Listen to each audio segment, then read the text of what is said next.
Welcome to this week's weekly podcast on fertilisers and pesticides. So fertilisers increase your yield, that's why they're good. You don't just say they're good because they replace nutrients, you say they're good because they increase the yield. They do that by replacing nutrients. Every time you grow a crop, you take nutrients out of the soil. So for example, this banana doesn't actually have a sticker on it, but it came from somewhere else in the world.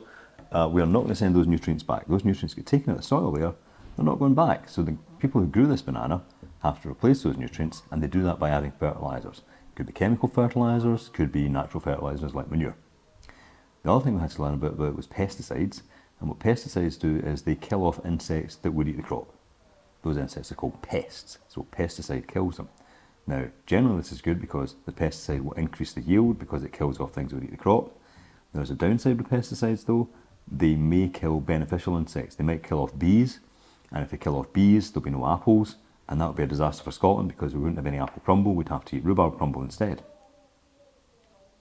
Actually, I prefer rhubarb crumble, but we don't want bees being killed off, so the bad side of pesticides is they might kill off beneficial insects.